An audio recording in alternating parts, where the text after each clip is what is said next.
பெண்ணியம் அப்படிங்கிறது ஆண்களை புறக்கணிக்கிற ஒரு விஷயம் அல்ல. ஆண் பெண் சமத்துவத்தை வலியுறுத்துகிற அதே நேரத்தில் பெண்ணின் உரிமையை மீட்டெடுக்க முயல்கிற ஒரு பெண்ணை அவளுக்கான அத்தனை நல்ல அம்சங்களோடும் அவளுக்கே அடையாளம் காட்டுகிற ஒரு பெரும் பயணம் என்று என்னுடைய நான் பெண் கவிதை தொகுப்புல திலகவதி ஐபிஎஸ் எழுதியிருப்பாங்க. அத்தகைய ஒரு பெரும் பயணத்தில் நான் மட்டும் அல்லாமல் ஒரு 2000 பெண்களுடன் பயணித்துக் கொண்டிருக்கின்றவள் என்ற வகையில் மிகுந்த பெருமிதத்துடன் இந்த நிகழ்ச்சியில் கலந்து கொள்கிறேன். நான் ஒரு கவிஞரும் கூட அப்படின்னு உங்களுக்கு எல்லாத்துக்குமே தெரியும்.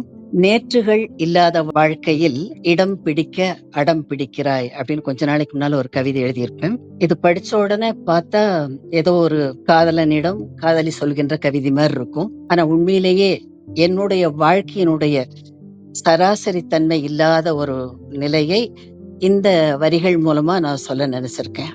1951 பிறந்த நான், என்னுடைய 17வது வயதில் எனக்கு திருமணம் நடந்துச்சு. 17 வயது அப்படிங்கும்போது ஒரு கிராமத்து பெண்ணுக்கு இருக்கக்கூடிய அத்தனை வெகுளித்தனங்களோட தான் நான் இருந்தேன். இன்னொன்னு, நான் சராசரித்தனமா இல்ல அப்படிங்கிறதுக்கு என்ன காரணம்னா, என்னுடைய குடும்ப சூழல்ல சமூகம் சார்ந்த சிந்தனைகள் பகிரப்பட்டு கொண்டே இருந்துச்சு. எப்போதும் தீவிர இடதுசாரி சிந்தனைகளை என்னுடைய வீட்டுல பேசிட்டு இருப்பாங்க. அதோட அது சார்ந்த புத்தகங்களும் எனக்கு நிறைய படிக்கிறதுக்கு வாய்ப்புகள் கிடைச்சிச்சு. அதனால மற்ற பெண்கள் மாதிரி இல்லாம வாழ்க்கையில ஒரு லட்சியம்தான் ரொம்ப ரொம்ப முக்கியம், மற்ற எல்லாமே இரண்டாம் பட்சம்தான் அப்படிங்கிற ஒரு சிந்தனை ரொம்ப சின்ன வயசுலயே பள்ளி மாணவியா இருக்கும் போதே என்னுள்ள பதிஞ்சிருச்சு அப்படின்னு தான் சொல்லணும். அதனால வாழ்க்கையில இழந்தது நிறைய அப்படின்னாலும் இப்ப ஒரு பெண் அமைப்பை உருவாக்குற அளவுக்கு கொண்டு வந்து நிறுத்தி இருக்கு அப்படிங்கும்போது உண்மையிலேயே மிக சந்தோஷமா இருக்கு. இப்போ நல்ல நல்ல எழுத்தாளருடைய புத்தகங்களை வாசிக்கிறதுக்கான வாய்ப்பு கிடைச்சிச்சு. ஒரு புத்தக பிரியை அப்படின்னே சொல்லலாம். என்னுடைய வீடும் அதை ஒட்டி பக்கத்திலேயே ஒரு நூலகம் இருக்கிற மாதிரி ஒரு வாய்ப்பும் கிடைச்சிச்சு. அந்த படித்த போது என்ன தோணுச்சுன்னா, இந்த இப்படி எழுதுகின்ற எழுத்தாளர்கள் எல்லாம் எழுதிட்டே இருக்க மாட்டாங்க. ஒரு காலகட்டம் வந்த பிறகு அவங்க சமூகத்துல அந்த தான் எழுதியது எல்லாம் ஒரு செயல்பாடா கொண்டு வரணும் அப்படிங்கிற எண்ணம் அவங்களுக்கு வரும். அதற்கான போராட்டங்களை முன்னெடுப்பாங்க அப்படிங்கிற ஒரு எண்ணமும் எனக்கு இருந்துச்சு. ஆனா அப்படி எதுவும் நடக்கல அப்படிங்கறது எனக்கு படைப்புகள் மேல இருக்கிற ஒரு மிகச்சிறிய ஆதங்கம். அது இப்பவும் இருந்துட்டு தான் இருக்கு.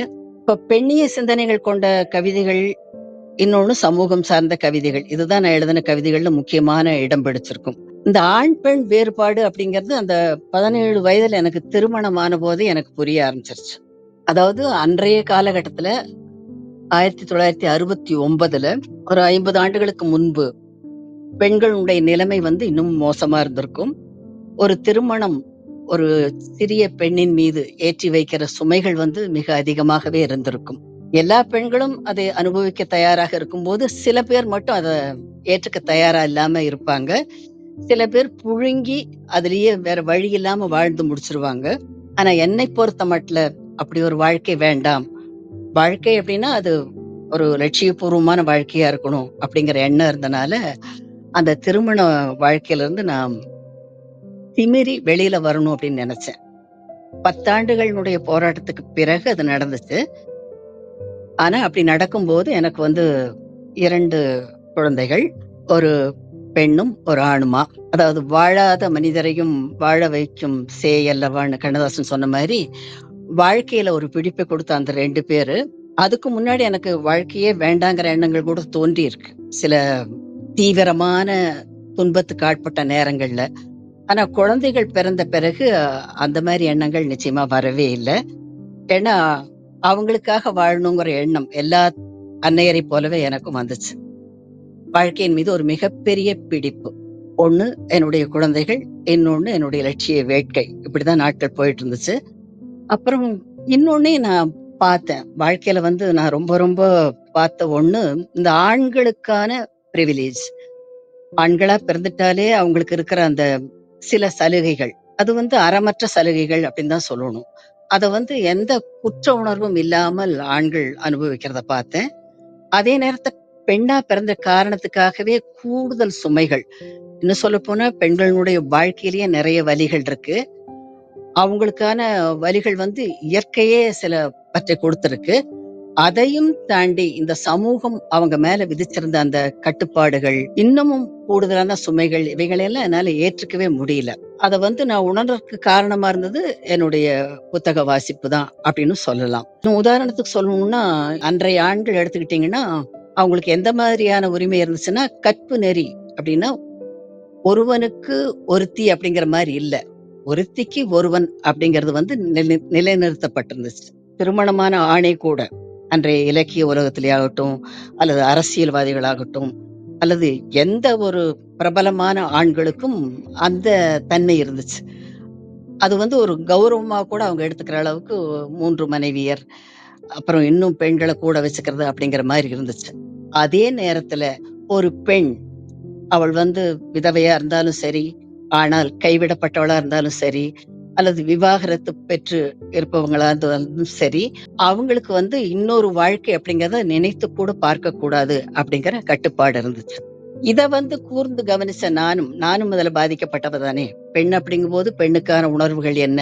எந்தெந்த வயதுல என்னென்ன அப்படிங்கிறதெல்லாம் உணர்ந்தனால ஒரு கோபத்துல பெண்ணியம் சார்ந்த கவிதைகளை என்னுடைய 36 வயதுல இருந்தே எழுத ஆரம்பிச்சுட்டேன்.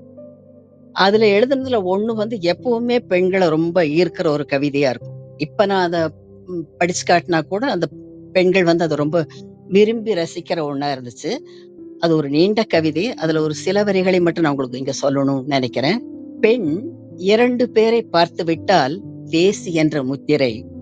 1000 பேர் பார்த்த போதும் நீங்கள் மட்டும் சர்க்கரை. அட காதல் மன்னன் பரம்பரை. இங்கு எச்சிலிலை நாயில் கூட ஆண் என்றால் தனி முறை அப்படின்னு ஒரு சில வரிகள் வரும். அது இந்த 40 ஆண்டுகள் கழித்து முகநூல்ல போட்ட போதும் கூட பல 100 விருப்ப குறியீடுகள் வந்துச்சு. அதுல ஆண்கள் தான் பெரும்பாலும் விருப்ப குறியீடுகளை போட்டிருந்தாங்க. அதுக்கு என்ன காரணம்னா, இது பளிச்சுன்னு தெரியுற ஒரு விஷயம். ஆணுக்கும் பெண்ணுக்குமான ஏற்றத்தாழ்வு அப்படிங்கிறது ஒரு தேடி கண்டுபிடிக்க வேண்டிய விஷயமா இல்ல. இங்க அது வேரூன்றி நிலைத்து நிற்கிறது. இப்போதுதான் பெண்கள் படித்து பணிக்கு செல்கின்ற பெண்கள் தங்களுடைய கடந்த காலத்தையும் யோசிக்க தொடங்கியிருக்காங்க. யார் யாரோ சொல்லி யோசிச்சது போய் இப்ப தாங்களாகவே உணர்ந்து தங்களுடைய நிலைமைகளை யோசிக்க ஆரம்பிச்சிருக்காங்க. அதனால இப்போ ஒரு மிகப்பெரிய மாற்றம் நடந்திருக்கு.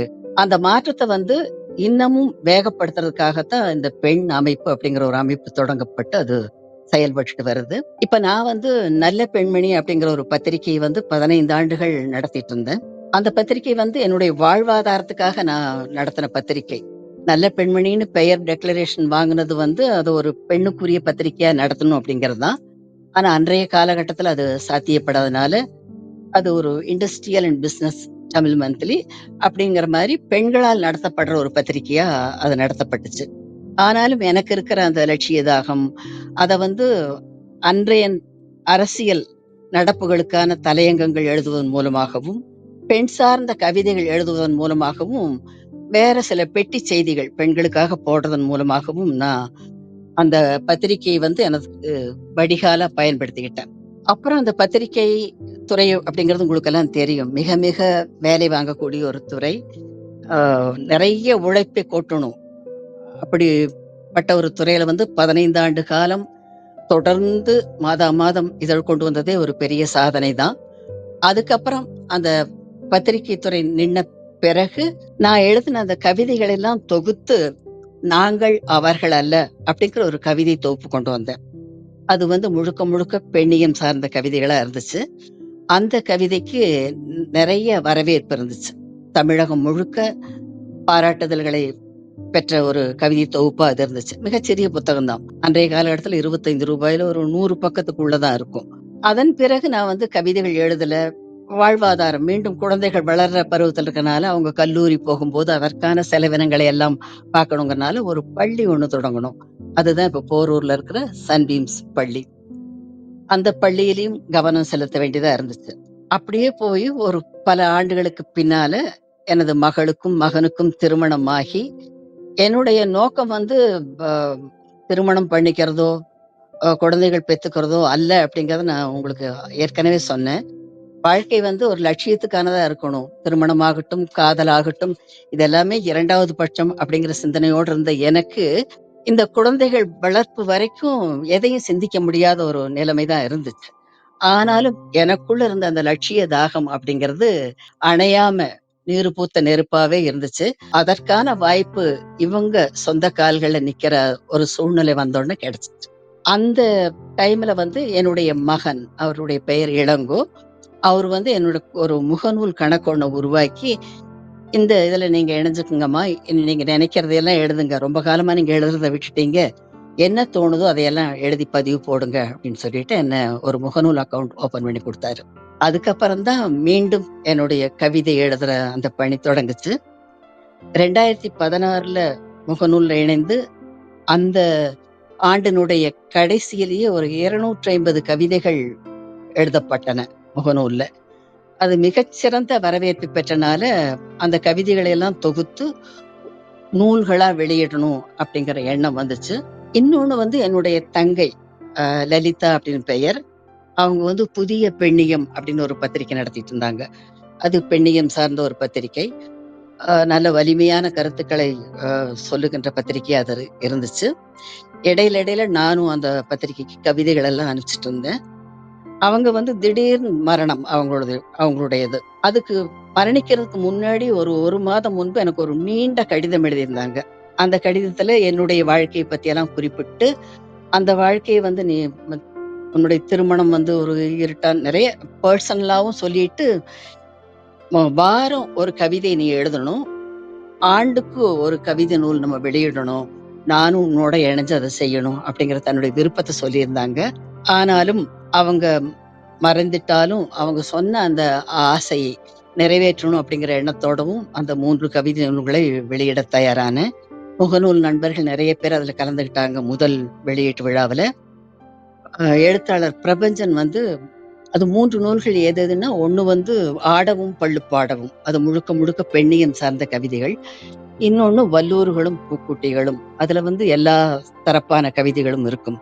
இன்னொன்னு திண்ணைகளற்ற பெருநகரங்களில்.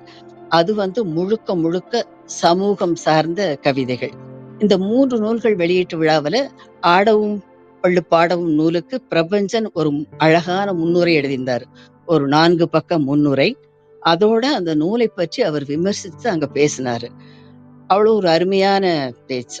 அது வந்து ரொம்ப உற்சாகம் தர்றதா இருந்துச்சு. நம்முடைய கவிதைக்கு இவ்வளவு அங்கீகாரங்கள் கிடைக்குது. அதுவும் மிகச்சிறந்த எழுத்தாளர்கள் பாராட்டுறாங்க அப்படிங்கும்போது ஒரு சந்தோஷம் வந்துச்சு.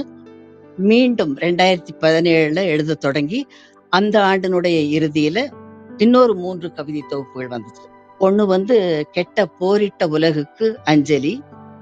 இன்னொன்னு கொஞ்சம் பயமாய் இருக்கிறது. இன்னொன்னு வந்து ஆகாய கங்கையை அழைத்து வந்து அப்படிங்கிற 3 கவிதை தொகுப்புகள். அவற்றிற்கும் நல்ல நல்ல கவிஞர்கள் வந்து முன்னுரை எழுதியிருந்தாங்க. நிறைய நல்ல கவிஞர்கள் நரன், கார்த்திக் திலகன், அப்புறம் நிறைய பேர் சொல்லலாம். அமிர்தம் சூர்யா, தமிழ் மணவாளன் அவங்கெல்லாம் வந்திருந்தாங்க. அந்த 2வது அ 3 கவிதை நூல் வெளியீட்டு விழாவுக்கும். அப்ப நான் வந்து முகநூலினுடைய என்னுடைய அனுபவங்களை எல்லாம் அங்க பேசினேன். எல்லாம் ரொம்ப ரசிச்சு கைதட்டின அந்த வீடியோ இருக்கு. அத முடிஞ்சா நீங்க பாருங்க.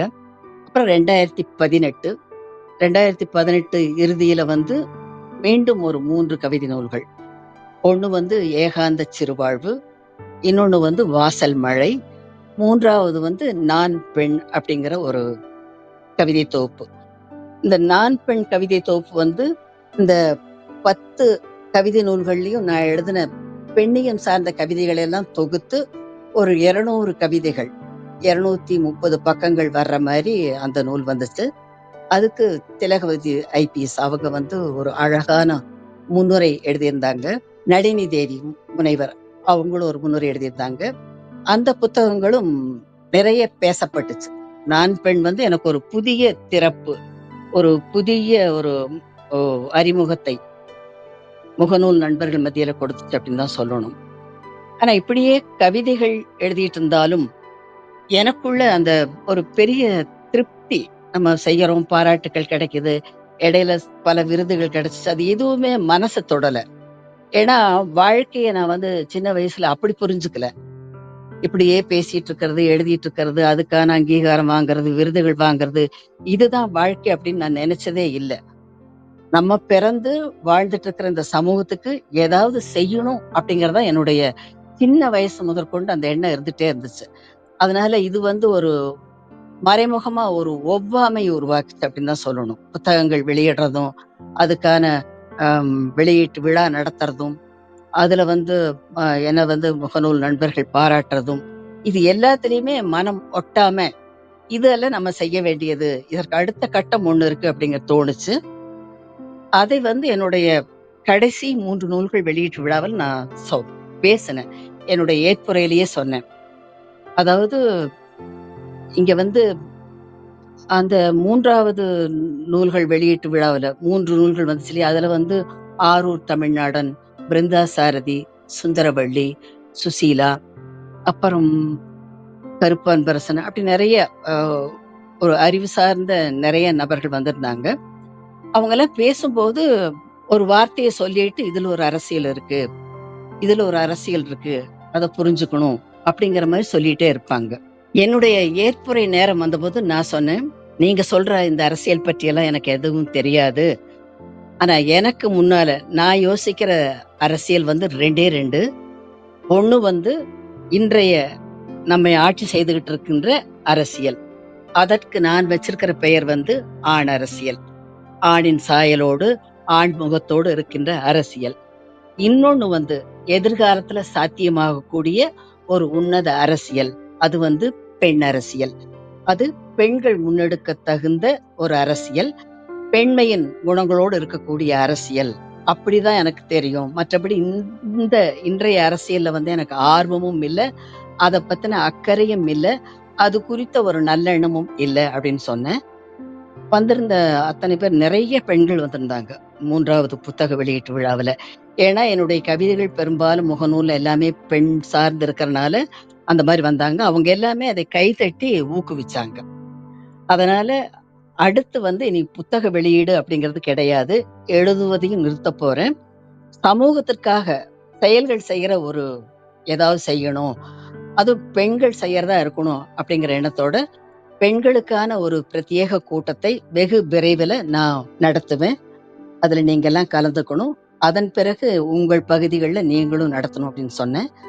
சொன்ன மாதிரியே அடுத்து பிப்ரவரியில, அதாவது 2019 பிப்ரவரியில பெண்களுக்கான ஒரு பிரத்யேக கூட்டம் அப்படிங்கிறத முகநூல் வாயிலா பெண்கள ஒருங்கிணைத்து, ஒரு 50 பெண்கள் தமிழ்நாடு முழுக்க இருந்து எல்லாருமே படைப்பாளிகளும், கவிஞர்களும், சொந்த தொழில் முனைவோர்களுமான ஆளுமை பெண்கள் வந்திருந்தாங்க. அந்த பெண்களுடைய சங்கமம் வந்து ரொம்ப ரொம்ப வித்தியாசமா இருந்துச்சு. ஒரு அரங்கத்துல பெண்கள் மட்டும் கூடும்போது ஏற்படுற அந்த மகிழ்ச்சியை, அந்த உற்சாக வெள்ளத்த அங்க பார்க்க முடிஞ்சுச்சு. அவங்க மனசுல என்னென்ன இருக்கோ அதையெல்லாம் அங்க கொட்டி தீர்த்தாங்க. ஏன்னா, எந்த தங்கு தடையும் இல்லாம, ஒரு பேசணும் அப்படிங்கிறதுக்காக அவங்கள கட்டங்கட்டி இதெல்லாம் பேசணும் அப்படின்னு சொல்லல. வந்திருந்த அத்தனை பெண்களும் பேசுனாங்க. அதுல ஒரு 6 பேருக்கு மட்டும் தலைப்பு கொடுத்து, அந்தந்த தலைப்பின் கீழ் பேசுனாங்க. எல்லாருமே மிகச்சிறந்த ஆண்டாள் பிரியதர்ஷினி, அப்புறம் லதா, விஜயலட்சுமி எல்லாம் கவிஞர்கள். சுந்தரவள்ளி, சுசீலா அப்படி பேசுனாங்க. அதன் பிறகு பேசி முடிச்சு, அந்த கூட்டம் நிறைவுறும்போது, அவங்க எல்லாருமே ஒரே ஒரு கோரிக்கையை மட்டும் ஒரே மனதா முன்வச்சாங்க. பெண்கள் நாம் கூடுன இந்த கூட்டம் இப்படியே போயிறக்கூடாது. இது பெண்களுக்கான ஒரு தளமா தொடர்ந்து இயங்கணும். எவ்வளவு மகிழ்ச்சிய நம்ம அனுபவிச்சோம். இத அப்படியே விட்டு போயிறக்கூடாது. தொடர்ந்து நடக்கணும் அப்படின்னு சொன்னாங்க. அப்போ தோன்றிய எண்ணம் தான் பெண்களுக்கான ஒரு அமைப்பை நாம் உருவாக்கணும். அதாவது உலகத்தினுடைய ஜனத்தொகையில சரிபாதி இருக்கிற பெண்கள் இன்னமும் ஆண்கள் சார்ந்த கட்சிகள்ல மகளிர் அணியா இருக்காங்க. அப்படித்தான் இருக்க முடியுது. அதாவது ஒரு குடும்பம் மாரியே வெளியில போனாலும், அரசியலுக்கு போனாலும், ஆண்கள் சார்ந்த அவங்க சொல்ற விஷயங்களுக்கு பணிபுரியறவங்களா தான் பெண்கள் இருக்காங்க.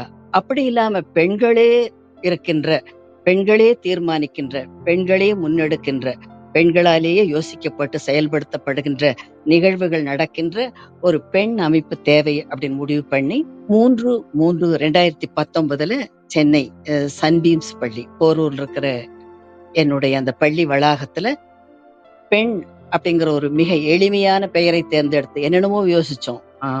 மங்கை, அப்புறம் இருக்கு இல்லையா பெண்ணுக்கு மனிதி அப்படி இப்படின்னு.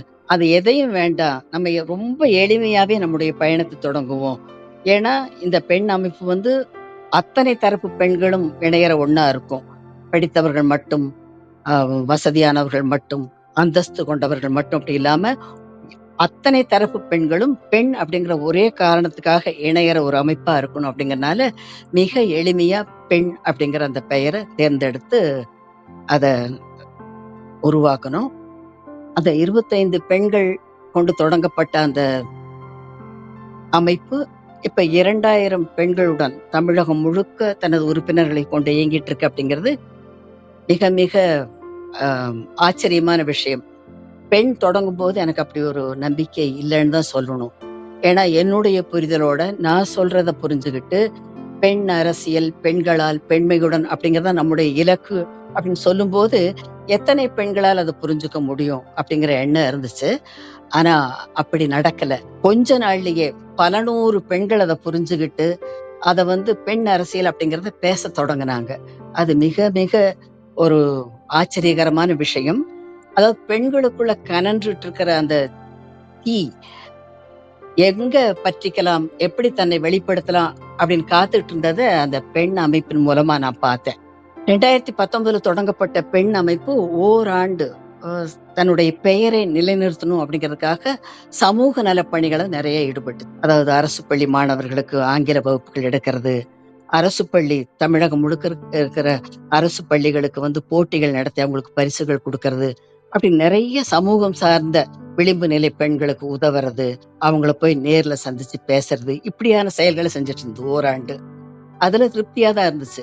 ஆனா நம்முடைய நோக்கம் அது இல்லை இல்லையா? ஒரு அடிப்படையவே இங்க மாற்றணும் அப்படின்னா எங்க கை வைக்கணும் அப்படின்னா இன்றைய அரசியல் என்ன நோக்கத்தோட சுதந்திரம் வாங்கப்பட்டுச்சோ, என்ன நோக்கத்தோட நம்முடைய தலைவர்கள் எல்லாம் பாடுபட்டார்களோ, அந்த நோக்கத்தை நம்ம கொஞ்சம் கூட தொடாம தான் அரசியல் போயிட்டு இருக்கு. அரசியல் ஒரு வியாபாரமா மாறிட்ட ஒரு சமூகத்துல அதை ஏத்துக்கிட்டு நம்ம வாழ்ந்துட்டு இருக்கோம் இல்லையா? அதனால அந்த அரசியல் பெண்களால முன்னெடுக்கப்படணும் அப்படிங்கறது நம்முடைய தொலைதூர இலக்கு இல்லையா? அந்த இலக்கை அடையணும் அப்படிங்கிற எண்ணத்தோட செயல்படணும் அப்படின்னு முடிவு பண்ணி 2019 ஒரு பேம்ப்ளெட் ஒண்ணு வெளியிட்டோம். அப்புறம் மதுரையில கிளை ஒன்று தொடங்கணும். ஆனா ஒரு என்ன சொல்றது, ஒரு எதிர்பாராத ஒரு நிலைமை. 2020 கொரோனா தெரியும், உலகத்தையே உலுக்கிய அந்த கொரோனாவினுடைய பாதிப்பு காரணமா ஓராண்டு நிறைவு விழா பெண்ணுக்காக கொண்டாடலாம்னு நினைச்சு எல்லாம் முடிவு பண்ணி சிறப்பு விருந்தினர்களை கூப்பிட்டு ஹால் புக் பண்ண நேரத்துல சரியா அந்த நாள்ல ஊரடங்கு பிறப்பிக்கப்பட்டுச்சு. அதனால பெண் அமைப்பினுடைய அத்தனை செயல்களும் அத்தோடு நின்று போயிருச்சு. ஆனாலும் அப்ப பெண் குழுவுல ஒரு 120 பெண்கள் இருந்தாங்க. அத்தனை பேரும் உள்ள இருந்தாங்க. அவங்களோட சும்மா பொதுவான கருத்துக்களை, பதிவுகள் மட்டும் நான் போட்டுட்டு இருந்தேன். அவங்கள தக்க வைக்கணும் அப்படிங்கிறதோ, அல்லது மீண்டும் இந்த பெண் அமைப்பு உருப்பெறும் அப்படிங்கிற நம்பிக்கையும் எனக்கு இல்லைன்னு தான் சொல்லணும். ஏன்னா அவ்வளவு தீவிரமா இருந்துச்சு கொரோனாவினுடைய பாதிப்பு, அதனுடைய மரணங்கள் எல்லாமே. ஆனா 3 ஆண்டுகளுக்கு பிறகு மிக மிக கொரோனாவினுடைய பயம் இனி இல்லவே இல்லை அப்படிங்கிற நிலைமை வந்த பிறகு மீண்டும் பெண் அமைப்பை தொடங்கணும் அப்படிங்கிற கோரிக்கைகள் அந்த குழுவுல வலுத்துச்சு. 2023 பிப்ரவரியில மீண்டும் பெண் அமைப்பு தொடங்கப்பட்டுச்சு. அதாவது 1ஆம் ஆண்டு நிறைவு விழா கொண்டாடணும்னு நினைச்சத 4ஆம் ஆண்டு நிறைவு விழாவா சென்னையில் இருக்கிற டிஸ்கவரி புக் பேலஸ்ல ஜெயகாந்தன் அரங்கத்துல பண்ணணும். 120 பெண்கள் வந்திருந்தாங்க. பெண்களுக்கு மட்டும்தான் அனுமதின்னு சொல்லியிருந்தோம். வந்திருந்த அத்தனை பெண்களும் அதே மாதிரிதான். அவங்கள எந்த கட்டுப்பாடு இல்லாம பேச அனுமதிச்சோம். எல்லாருக்குமே சந்தோஷம். இந்த மாதிரி ஒரு பெண்ணுக்கான ஒரு அமைப்பு அப்படிங்கிறது மிக மிக தேவை அப்படிங்கறத வலியுறுத்தி பேசினாங்க. பேசினதோடு அல்லாம அவங்க தரப்புல இருந்து நிறைய பெண்களை பெண் குழுக்கள்ல இணைக்க ஆரம்பிச்சு ஒரு 500 பெண்கள் அப்படிங்கிற அளவுக்கு பெண் முதன்மை குழு எட்டுச்சு. அப்ப என்ன பண்ணோம்னா, பெண் அமைப்பை வளர்த்துறதுக்கான முயற்சிகள் அப்படிங்கும்போது, ஒரு கலந்துரையாடல் நிகழ்வு ஏற்பாடு பண்ணோம். அதுவும் சென்னை டிஸ்கவரி புக் பேலஸ்ல பிரபஞ்சன் அரங்கத்துல ஒரு 65 பெண்களும், ஒரே ஒரு ஆண் ஸ்ரீதர் சுப்பிரமணியம் அப்படிங்கிறவரும் பெண் சார்ந்த கலந்துரையாடலை நடத்தணும். அதாவது இந்த பெண் அமைப்பினை எப்படி கொண்டு போகணும்? பெண் அரசியலுக்கான சாத்தியம் என்ன? ஒரு ஆணுடைய அனுபவத்த வச்சு, அவரு பெண் அரசியல்ங்கிறது எவ்வளவு எவ்வளவு தேவை?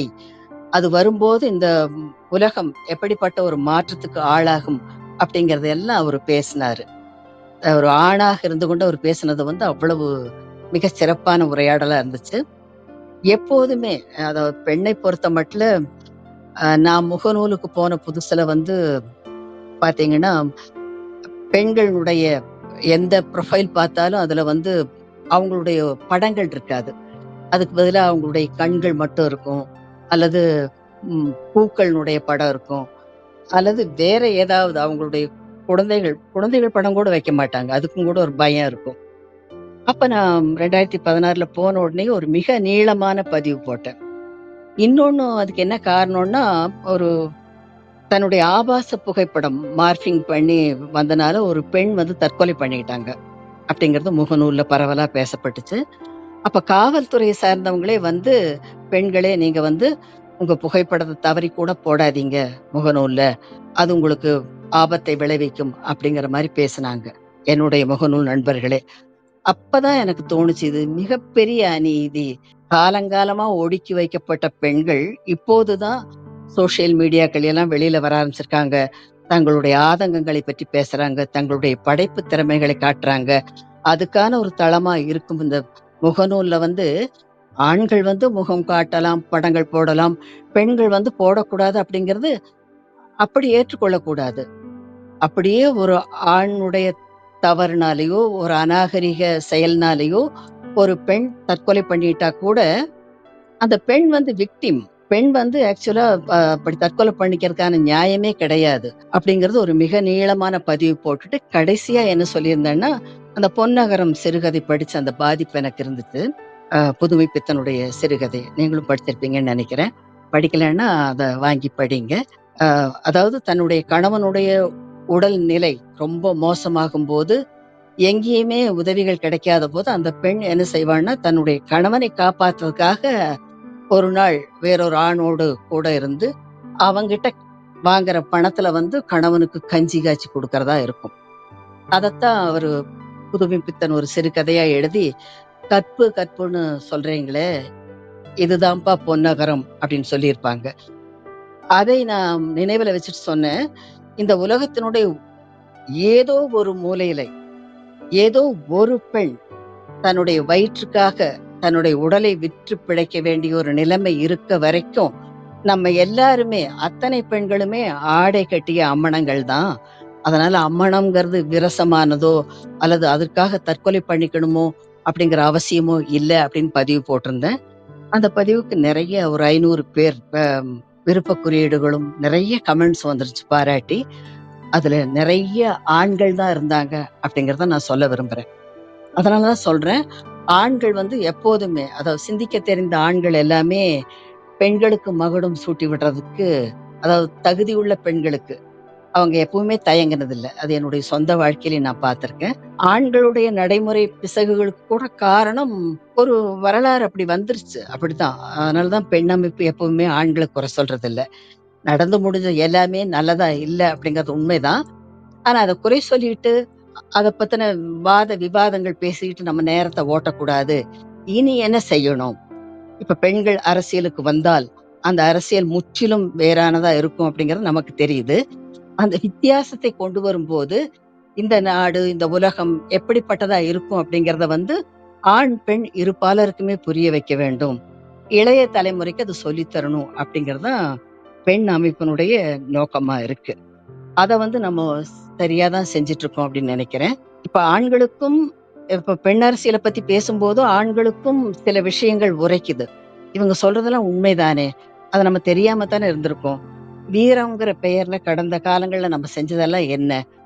வெட்டி செருக்கு, வெட்டி பந்தா இதுதானே வாழ்க்கையா இருக்கு.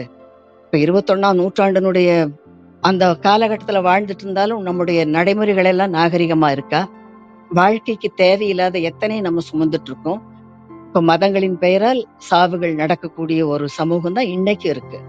ஆனா, நம்ம ஒரு நிறைய தீமைகளை கட்டி அமைச்சுட்டு, அந்த தீமைகளுக்குள்ளேயே ம நன்மைகள தேடிட்டு இருக்கோம். இந்த தீமைகள் வேண்டாம், இதையெல்லாம் அடியோடு ஒழிக்கப்படணும்னு பேசுற தைரியம் நமக்கு இல்ல.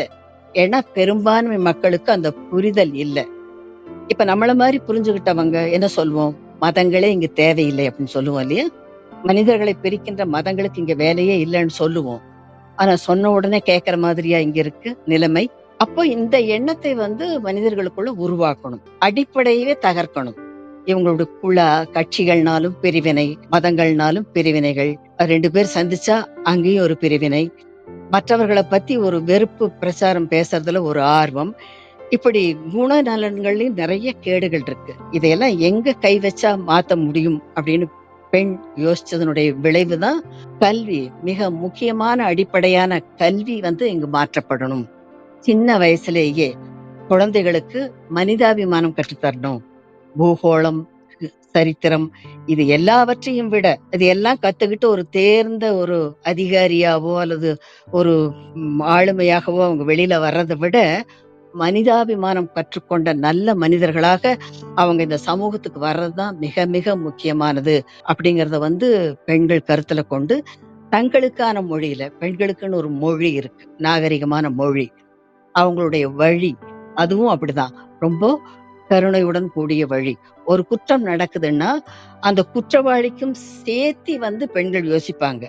ஏன்னா தன்னுடைய மகன் ஒரு குற்றம் செஞ்சுட்டா, அந்த இடத்துல ஒரு குற்றவாளியா தன்னுடைய மகன் இருந்தா அவங்களுக்கு தெரியும் அவன் அப்படி குற்றம் செய்யறவன் கிடையாது, எப்படியோ குற்றம் செஞ்சுட்டான், அவனை காப்பாத்தணும் அப்படின்னு தான் அன்னைக்கு தோணும்.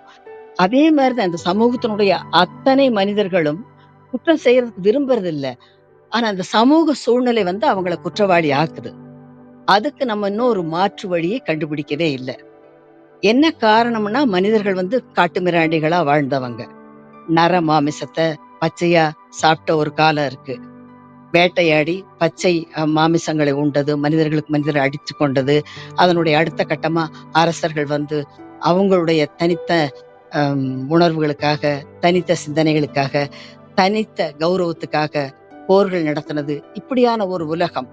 நம்ம கொஞ்சம் கொஞ்சமா நாகரிகம் அடைந்து ஒரு முழுமையான நாகரிகம் பெற்ற பிறகு நமக்கு இந்த வசதியெல்லாம் கிடைச்சிருந்துச்சுன்னா, அதாவது இந்த அறிவியல் சார்ந்த அத்தனை வசதிகளும் கிடைச்சிருந்தா ஒருவேளை இப்படிப்பட்ட ஒரு வாழ்க்கை முறையை நம்ம ஸ்தாபிச்சிருக்க மாட்டோம்.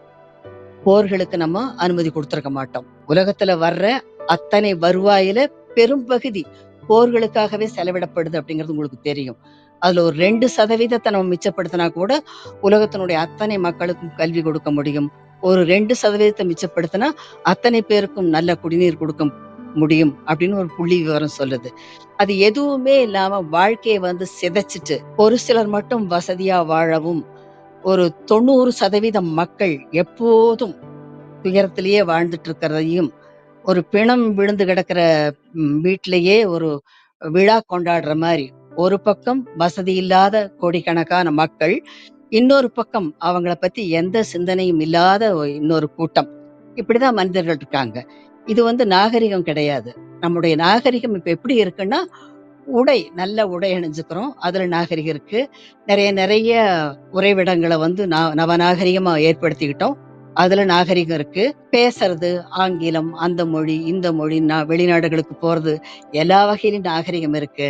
ஆனா உண்மையான நாகரிகம் சக மனிதர்களை மதிக்கிறது, சக மனிதர்களுக்கு உதவுறது அப்படிங்கிற அந்த நாகரிகம் நமக்கு இன்னும் சேரவே இல்லை அப்படிங்கறதுதான் பெண் அமைப்பினுடைய மிகப்பெரிய கவலையா இருக்கு. அதை உருவாக்கணும் அப்படிங்கிற என்னுடைய எண்ணத்தை நான் விதைக்க முயற்சி செய்யறேன். ஆனா அதை வெகு வேகமா எடுத்துக்கிட்டு அங்கங்க விதைக்க தொடங்கியிருக்காங்க பெண் அமைப்பினுடைய பெண்கள் அப்படிங்கிறது தான் இங்கு நான் மிக மகிழ்ச்சியோட சொல்ல விரும்புற ஒரு கருத்து. இது உலகளாவிய பிரச்சனை. இது எவ்வளவு நாகரிகம் அடைந்து எவ்வளவு பெரிய வாழ்க்கை வாழ்ந்தாலும் இந்த மனிதாபிமானம் இல்லை அப்படின்னா நம்ம இந்த நூற்றாண்டுடைய மனிதர்கள் நாகரிக மனிதர்கள் அப்படின்னு சொல்லிக்கிறதுல எந்த அர்த்தமும் இல்லை. அதற்கான ஒரு திறப்பு இன்னும் மனித மனங்கள்ல வரல. இன்னமும் ஒரு போட்டிகள் நிலவர ஒரு உலகமா தான் நம்ம வச்சிருக்கோம். அது பள்ளி காலத்துல இருந்தே நம்ம சொல்றோம். போட்டி போடு. 100 பேரை பின்னுக்கு தள்ளினாலும் நீ வெற்றி பெறணும். நீ வெற்றி பெறது தான் நல்லது. அதுக்காக நீ எதையும் செய்ய தயங்கக்கூடாது. அப்படிங்கிற மாரி பெற்றோர்களே தன்னுடைய குழந்தைகளுக்கு சொல்லிக் குடுக்குறாங்க. பட் அது அல்ல நியாயமான ஒரு வாழ்க்கைக்கு தேவையான விஷயம் போட்டி அல்ல.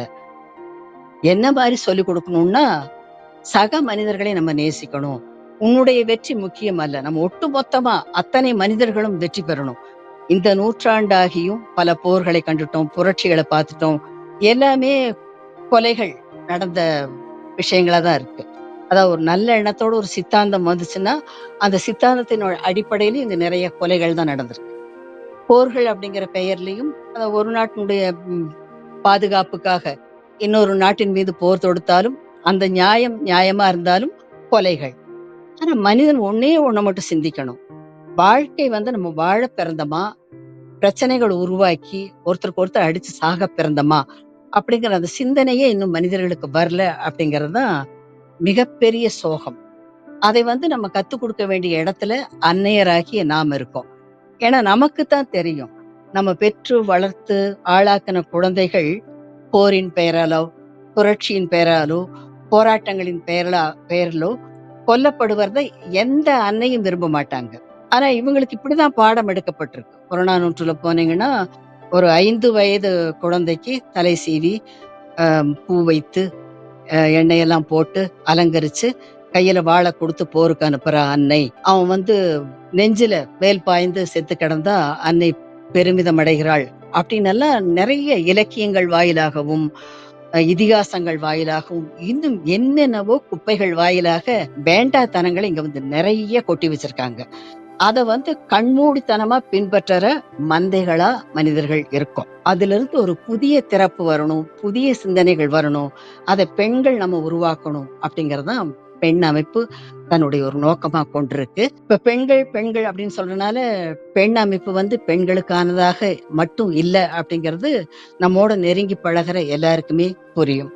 பெண்ணினுடைய பொதுக்கூட்டங்களாகட்டும், ஆண்டு விழா கூட்டங்களாகட்டும் நடக்கும்போது ஆண்களுக்கும் நம்ம அழைப்பு விடுக்கிறோம். பார்க்கிற ஆண்கள் வியந்து போயிடுறாங்க. பெண்களுக்கான விழாக்கள், நிகழ்வுகள் அப்படின்னா அங்க கோலப் போட்டி இருக்கும், ஆடை அணிகலன்களை பத்தி இருக்கும், சேலைகள் அது இதுன்னு அலங்காரம் சம்பந்தப்பட்டது இருக்கும். அதிலிருந்து முற்றிலும் மாறுபட்ட ஒரு பெண்களை நான் இங்க பார்க்கிறேன் அப்படின்னு சொல்லிட்டு ரொம்ப வியந்து போய் என்னுடைய முகநூல் நண்பர்கள் முகநூல்ல பதிவுகள் போட்டிருக்காங்க. அதனால இந்த பெண் அமைப்புங்கிறது ஒரு புரட்சிகரமான மாற்றத்தினுடைய ஒரு தொடக்கம் அப்படின்னு சொல்லிக்கிறதுல எனக்கு எந்த தயக்கமும் கிடையாது. இந்த பெண் அமைப்பு இப்ப நாங்க ஆரம்பிச்சிருக்கோம். நாங்க ஒரு 100 பெண்கள் இதுல தீவிரமா இருக்கோம்னா, இது எங்களோடவே இது எல்லாமே நடந்து மாற்றங்கள் வந்துருமான்னா வராது. இன்னமும் மிகச்சிறந்த ஆளுமைகள் இதை புரிஞ்சுகிட்டு, பெண் அரசியலுடைய தேவையை தெரிஞ்சுகிட்டு, அவங்க தூரத்துல நின்னு வேடிக்கை பார்க்கறவங்களா இல்லாம, உள்ள கருத்துக்கள் சொல்றவங்களாகவும், அவங்களே கையெடுத்து நான் இதை செய்யறேன், நான் இதை செய்யறேன்னு சொல்றவங்களாகவும் மாறும்போது, இது இப்ப வந்துட்டு இருக்கு இல்லையா இளைய தலைமுறை, அந்த பெண்களும் கைகோர்த்து அவங்களுக்கு இருக்கிற அந்த இன்றைய நவீன அறிவை வச்சு பெண் அமைப்புக்காக செயல்படும் போதும் ஒரு மிகப்பெரிய வெற்றிக்கான சாத்தியம் பெண் அமைப்புக்கு இருக்கு. அது நடக்கும்போது உலகத்தினுடைய இந்த கேவலமான அரசியலினுடைய ஒரு மிகப்பெரிய திருப்பு முனையாக ஒரு பெண் அரசியல் உருவாகும். அது ஒரு அன்னையை போல அத்தனை பேரையும் அரவணைக்கும். ஆண் பெண் வித்தியாசம் இல்லாம, ஆதிக்க மனப்போக்கு இல்லாம, சமத்துவம் அப்படிங்கறதனுடைய உண்மையான பொருளை எல்லோருக்கும் புரிய வைக்கிறதா அது இருக்கும் அப்படிங்கறதுதான் உண்மை. இப்ப நாங்க அரசியல் பேசுறோம் அப்படின்னா அதுக்கான முயற்சிகளா நிறைய பண்ணியிருக்கோம். பெண் அமைப்புக்காக ஒரு கொள்கை அறிக்கை கையேடு கூட தயாரிச்சோம். சப்போஸ் காலப்போக்குல இப்ப பெண்ணுக்கு புரட்சிகள்லயோ போராட்டங்கள்லயோ ஆர்வம் கிடையாது. அதற்கான காலகட்டம் இது அல்ல அப்படிங்கறத நான் நிறைய தடவை சொல்லியிருக்கேன். புரட்சிகளுக்கான காலம் ஒரு காலம் இருந்துச்சு, போராட்டங்களுக்கான காலமும் இருந்துச்சு. அது சாத்தியப்படுத்திய வசதிகளை கொண்டு இனி இப்போ ஒரு மக்களாட்சி நடக்கிற இந்த காலகட்டத்துல அந்த தேர்தல் முறையை நம்ம கையெடுத்துக்கிட்டு பெண் அரசியலை கொண்டு தேர்தல்ல நின்னு ஜெயிச்சு, இப்ப சிஸ்டம் அப்படிங்கிறது எல்லா இடங்கள்லயும் மனிதர்களால் உருவாக்குறது தான். இப்போ ஒரு அரசினுடைய அத்தனை பணிகளிலும் இருக்கிறவங்க மனிதர்கள் தான். அவர்களுடைய எண்ணங்களுடைய பிரதிபலிப்பாதான் இந்த அரசியல் வந்து இவ்வளவு மோசமா இருக்கு. கேவலம்ங்கிற வார்த்தையை கூட நான் உபயோகிக்க விரும்பல. அது எப்படி மாறும் அப்படின்னா, மனித மனங்கள்ல மாற்றம் ஏற்படுத்தாம, இப்போ ஒரு அமைச்சரா இருக்கவருக்கும் கூட இவ்வளவுதான் தரம் இருக்கு.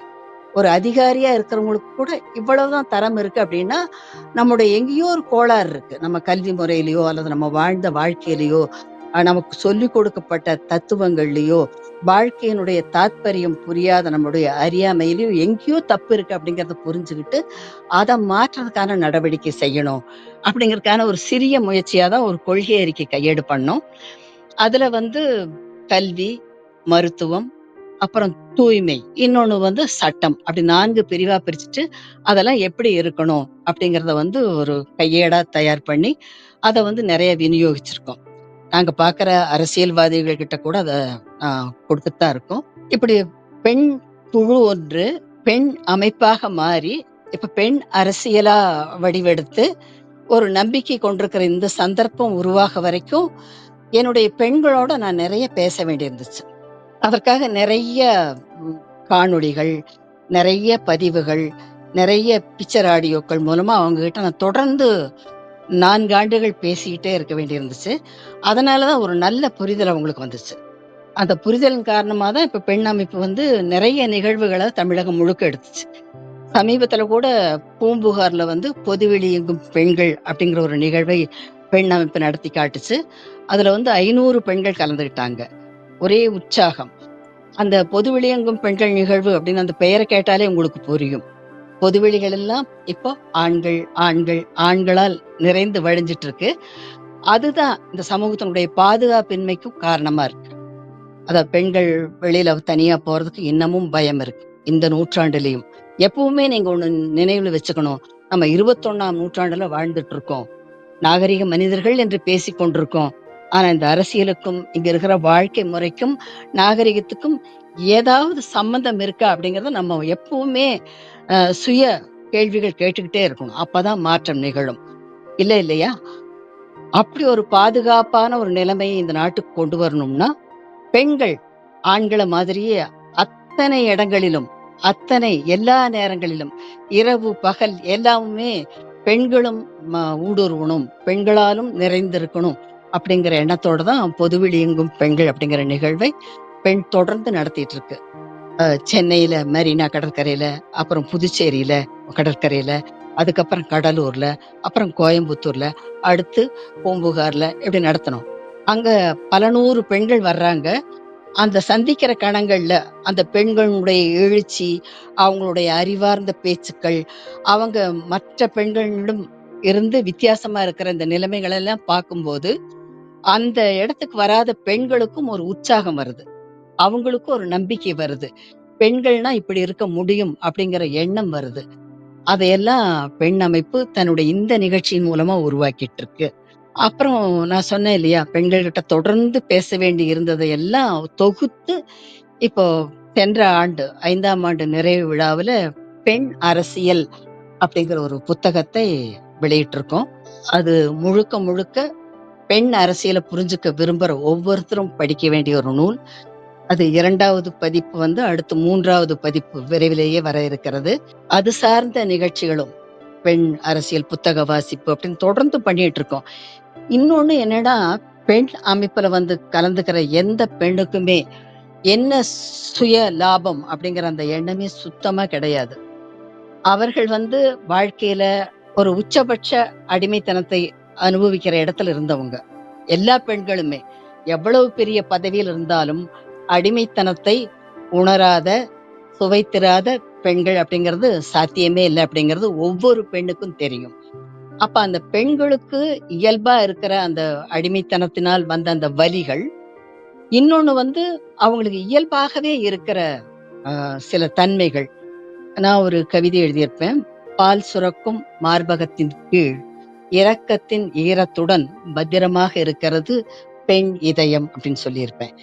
எப்ப வந்து ஒரு குழந்தையை பெற்று அந்த குழந்தைக்கு பால் ஊட்டி வளர்க்கின்ற ஒரு பெரும் பொறுப்பை பெண்ணுக்கு இயற்கை கொடுத்திருக்கிறதோ, அப்பவே அவங்களுக்கான சில பிரத்யேக குணங்கள், ஆண்களினின்றும் மாறுபட்ட சிறப்பு குணங்கள் இருக்கு அப்படிங்கிறத ஆண்களே ஏற்றுக்கொள்கிறார்கள்.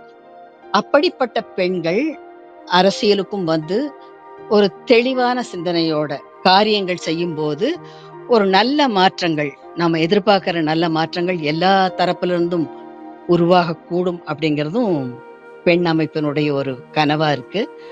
அது நிச்சயமா நடக்கிறதுக்கான அத்தனை என்ன சொல்றது, அந்த சிம்ப்டம்ஸ் சொல்லுவாங்க இல்லையா? அதெல்லாம் இப்ப நடந்துட்டு இருக்கு. அந்த சுயநலம் இல்லாத பெண்கள், உங்களுக்கு தெரியும் நம்ம இந்தியாவிலே ஆகட்டும், எங்கேயா இருந்தாலும் ஒரு குடும்ப அமைப்பு கட்டி காக்கப்படுது அப்படின்னா, அதுல பெண்ணினுடைய தியாகம் நிச்சயமா இருக்கு.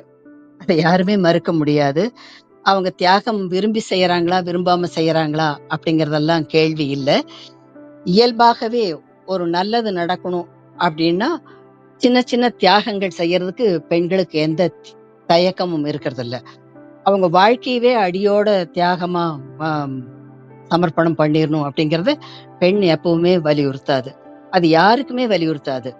உலகில் பிறந்த அத்தனை மனிதர்களும் வாழணும். வாழ வேண்டியது ரொம்ப ரொம்ப முக்கியம். வாழ்க்கைங்கிறது ஒரு முறைதான்.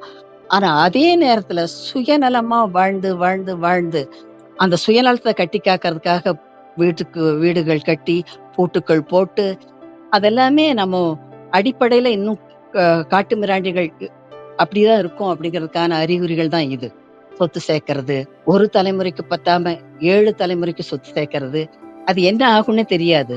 நம்ம மறைஞ்சிட்டோம்னா அந்த சொத்துக்கள் என்ன ஆகும்னு தெரியாது. யாருக்குமே பயன்படாம அது வீணா கூட போயிரலாம். அத பத்தி எல்லாம் நமக்கு அக்கறை இல்ல. ஒரு சிந்தனை, மனிதர்களுக்கு தேவையான மிக முக்கியமான சிந்தனை இல்ல. அத வந்து நான் பெண் அரசியல் புத்தகத்துல குறிப்பிட்டிருப்பேன். இந்த வாழ்க்கை அப்படிங்கிறது ஒரு நமக்கு கிடைச்சிருக்கிற ஒரு சுற்றுலா தலம். சுற்றுலா பயணிகளா தான் நம்ம இந்த உலகத்துக்கு வர்றோம். அந்த வாழ்க்கைய நம்ம வாழணும். ரொம்ப மகிழ்ச்சிகரமா வாழணும். கூட இருக்கிறவங்களோட அன்பு பரிமாறிக்கணும். சந்தோஷமா இருக்கணும். அதுதான் முக்கியமே தவிர, அந்த வாழ வந்த நேரத்துல இந்த வாழ்க்கை வந்து அநித்தியமானது இல்லையா? இதுக்கு ஒரு காலக்கெடு இருக்கு. நம்ம காலம் பூரா நிரந்தரமா வாழப் போறதில்ல. அப்படி இருக்கும்போது வாழ்க்கையை சந்தோஷமா வச்சுக்கிறதுக்கான காரியங்கள பண்ணும். அதுல எங்க இவங்க வந்து இப்படி அ மற்றவங்களுடைய பங்கையும் திருடி, சுரண்டி பதுக்கி வைக்கணும் அப்படிங்கிற எண்ணம் எழுந்துச்சோ தெரியல. அது வரலாற்றுல நடந்த ஒரு மிகப்பெரிய கொடூரம். அதை இன்னமும் நம்ம பின்பற்றணுமா அப்படிங்கறத நம்ம சிந்திக்க தொடங்கணும். அப்படிங்கிறதையும் பெண் அரசியல் புத்தகத்துல சொல்லியிருக்கோம். இப்படி நிறைய கருத்துக்கள் வாயிலா பெண்களுக்கான ஒரு புரிதலை உருவாக்குறோம். இப்ப நான் ஒருத்தி மட்டும் பேசிட்டு இருந்த அந்த விஷயங்கள் வந்து 100 பெண்கள் பேசத் தொடங்கியிருக்காங்க. பெண் அமைப்புல மிகச்சிறந்த பேச்சாளர்கள் உருவாகி இருக்காங்க. அவங்க வந்து மிகப்பெரிய நம்பிக்கையை கொடுக்கறாங்க. இளைய தலைமுறையும் அத வந்து இப்ப கையில் எடுக்க ஆரம்பிச்சிருச்சு. கல்லூரி மாணவிகள், பள்ளிகள் எல்லா இடங்களுக்கும் பெண் அமைப்பு போய் சேருது. அதனுடைய விளைவு, அந்த ரிசல்ட் வந்து மிக மிக சிறப்பா இருக்கும். எதிர்காலம் நம்ம கனவு கண்ட ஒரு அமைதியான உலகம், போர்களற்ற ஒரு உலகம், புரட்சிகளுக்கு தேவையில்லாத ஒரு உலகம் இங்கு அமையும் அப்படிங்கிறதுல எனக்கு 100% நம்பிக்கை இருக்கு. அது எதனால் சாத்தியம்னா, பெண் அரசியலால் சாத்தியம். அந்த பெண் அரசியல்ங்கிறது காலப்போக்குல ஆண்களையும் இணைத்துக் கொண்டு, ஆண்களாக பெண்கள் மாறாமல், பெண்களைப் போல மென்மை கொள்ளுகின்ற ஆண்கள், நல்ல புரிதல் உள்ளவர்கள், தனது மகளின் மீது அக்கறை கொண்ட ஆண்கள், தன்னுடைய சகோதரி, தாய் எல்லோரையும் நேசிக்கின்ற ஆண்களும் கரமிணைக்கும் போது, அது ஒரு மிகச்சிறந்த அமைப்பாக உருவாகி உலகத்தை உய்விக்கச் செய்யும் அப்படிங்கிறது என்னுடைய நம்பிக்கை. அதனாலதான் ஒவ்வொரு நாளும் பெண்ணின் வெற்றி மானுடத்தின் வெற்றி அப்படின்னு நான் சொல்றேன். அத பெண் அமைப்பு சார்ந்த அத்தனை பெண்களும் உச்சரிக்கிறார்கள். இந்த வாய்ப்பை கொடுத்த அத்தனை பேருக்கும் மீண்டும் ஒரு முறை எனது நன்றியை தெரிவித்துக் கொள்கிறேன். நன்றி. என்னுடைய வாழ்க்கை பயணத்துல நான் மிக முக்கியமா நன்றி தெரிவிக்க வேண்டியவங்க என்னுடைய அம்மா தான். ஏன்னா அவங்களுடைய 8 பேர் கொண்ட குடும்பம் எனது.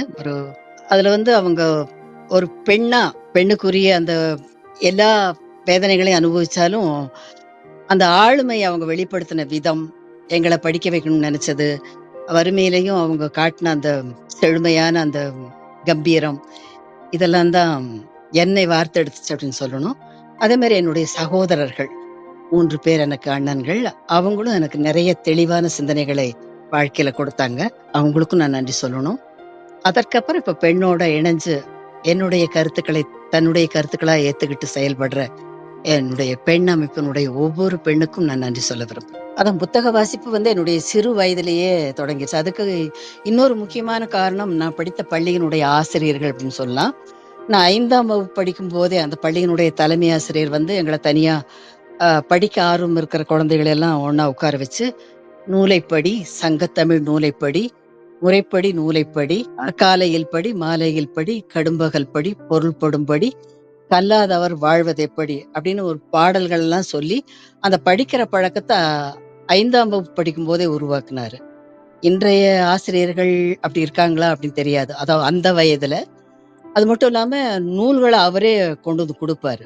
நல்ல நல்ல நூல்கள். காமிக்ஸ விட தாண்டி நல்ல கருத்துக்கள் சொல்ற வெளிநாட்டு மொழிபெயர்ப்பு நூல்கள கொடுப்பாரு. அது வந்து என்ன படிப்புக்குள்ள நுழையறதுக்கு காரணமா இருந்துச்சு. அதுக்கப்புறம் நான் சொன்ன மாரி என்னுடைய சகோதரர்கள், அவங்களுக்கு வாசிப்பு பழக்கம் இருந்தனால புத்தகங்கள் கிடைச்சுச்சு. அதுவும் அவங்களும் சிறந்த எழுத்தாளர்கள் தான். காண்டேகர் கேள்விப்பட்டிருப்பீங்க. மிகச்சிறந்த எழுத்தாளர். அப்புறம் மாக்சிம் கார்கி. அவரு ருஷ்ய நாவலிஸ்ட். அவருடைய தாய் அப்படிங்கிற கதை தான் ஒரு மிகப்பெரிய நாவல். அது ஆங்கிலத்திலயும், தமிழ்லயும் 2லயும் வாசிக்கிறதுக்கான வாய்ப்பு எனக்கு கிடைச்சுச்சு. அதுதான் புரட்சிகரமான சிந்தனைகள். அதாவது இந்த கம்யூனிச சித்தாந்தத்தை முன்னிறுத்தின நாவல் தான் அது. அத நான் அப்படி கம்யூனிசமா எடுத்துக்காம, இந்த ஏற்றத்தாழ்வுகள், வலுத்தவர்கள், எளியவர்கள் அப்படிங்கிற அந்த வாழ்க்கை முறை மேல எனக்கு ஒரு கேள்வியும், அதை மாற்றணும் அப்படிங்கிற எண்ணம் வர்றதுக்கு அந்த நூல் காரணமா இருந்துச்சு. அதுக்கப்புறம் ஜெயகாந்தன். பல தளங்கள்ல அவருடைய சிறுகதைகள், நாவல்கள் என்ன வந்து பக்குவப்படுத்தினதா நான் நினைக்கிறேன். புதுமைப்பித்தன். நல்ல நல்ல எழுத்தாளர்கள தான் நான் படிச்சேன். அதுக்கப்புறம் இப்ப சமீப காலங்கள்ல ஜெயமோகன், எஸ். ராமகிருஷ்ணன் போன்றோருடைய நாவல்களை நான் படிக்கிறது உண்டு. பிரபஞ்சன் வந்து என்னுடைய ஆதர்ச எழுத்தாளரா இருந்தாரு. எழுத்தாளர்கள்லேயே பெண்ணுக்கான நிறைய கருத்துக்களை சொன்னவர் அப்படின்னு நான் பிரபஞ்சனை பார்க்கிறேன். பெண் சார்ந்த நிறைய சிறுகதைகள், அவருடைய கட்டுரை தொகுப்புகள்ல வந்து ரொம்ப தடாலடியா ஒரு ஆணா இருந்துட்டு ஆண்கள் கிட்ட இருக்கிற குறைகளை வந்து ரொம்ப வேகமா, தீர்க்கமா சுட்டி காட்டுவாரு.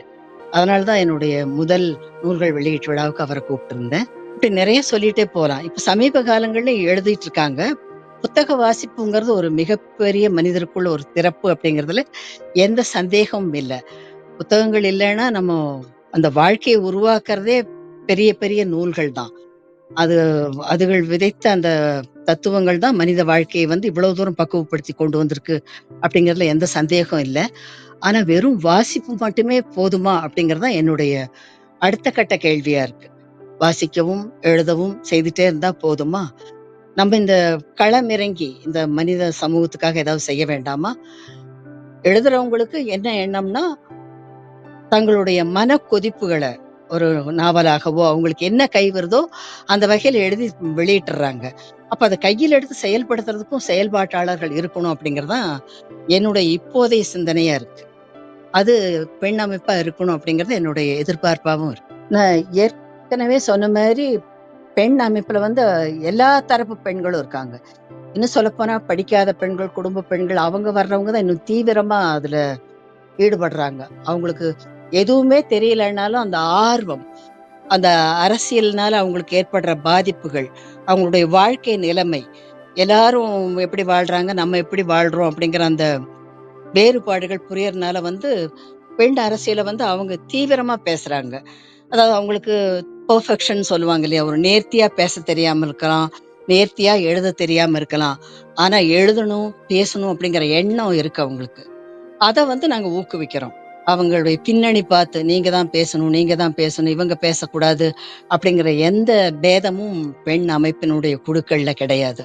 அது பெரியோரை வியத்தலும் இலமே, சிறியோரை இகழ்தல் அதனினும் இலமே அப்படின்னு சொல்லிட்டு அத்தனை பேரையும் அரவணைச்சு கொண்டு போறோம். குடும்ப பெண்களும் நிறைய இருக்காங்க. ஆனா அவங்க நினைக்கிற அளவுக்கு தீவிரமா இப்போ பெண் அமைப்புல இயங்க முடியாததுக்கு ஒரே ஒரு காரணம் பெண்களுடைய வேலைப்பளுதான். இப்ப பெண்கள் வேலைக்கு போறாங்க. அதனால அவங்களுடைய அந்த முதல் சுமை இன்னும் குறையல. ஆண்களுக்கு இன்னும் அந்த நல்ல மனசு பெரும்பாலான ஆண்களுக்கு வரல. பொருளாதார ரீதியா குடும்பத்துக்கு உதவணும் அப்படின்னு பெண்கள் வெளியில போகும்போது, வீட்டு வேலையும் அவங்க தலையிலேயே இன்னும் இருக்கு. அதாவது இரட்டை சுமை சுமக்க வேண்டியவங்களா இருக்காங்க. இப்ப பெண் அமைப்பு மாரி இயக்கங்களுக்கு அவங்க வரணும்னா, 3வது சுமைக்கு அவங்க தயாரா இருக்கணும். அப்படி ஒரு ஒரு நூதனமான ஒரு நிலைமை தான் இங்க இருக்கு. அதையும் தாண்டி பெண்கள் வர்றாங்க அப்படிங்கும்போது, அவங்க எவ்வளவு போற்றுதலுக்குரியவங்க அப்படிங்கிறத ஒவ்வொருத்தரும் நெனச்சு பார்க்கணும். அவங்களுக்கு மரியாதை குடுக்கணும். இன்னொன்னு நான் எதிர்பார்க்கிற ஒண்ணு வந்து நெறைய படித்த பெண்கள். இந்த முகநூல் வழியா தான் முதலா அந்த பெண் குழு ஒன்று தொடங்கப்பட்டுச்சு சென்னையில. இப்ப வந்து தமிழ்நாடு முழுக்க நெறைய இடங்கள்ல இருக்கு. ஒரு 10, 15 இடங்கள்ல குழுக்கள் இருக்கு. படித்த பெண்கள் வந்து பெரும்பாலும் ஒரு தயக்கம். அவங்க தங்களுக்குன்னு ஒரு கௌரவம் இருக்கிறதா நெனைக்கிறாங்க. தங்களுக்குன்னு ஒரு பிரஸ்டீஜ் இருக்கிறதா நெனைக்கிறாங்க. தாங்கள் இப்படி பேசினா தப்பாயிருமோ? அப்படி பேசினா ஆயிருமோ? அது கூடாது. நம்ம சமூகத்தின் மேல நமக்கு அக்கறை இருந்துச்சுன்னா, நம்முடைய சிந்தனைகள சொல்றதுக்கு எந்த தயக்கமும் இருக்கக்கூடாது. அதே மாரி செயல்படுறதுக்கும் எந்த தயக்கமும் இருக்கக்கூடாது.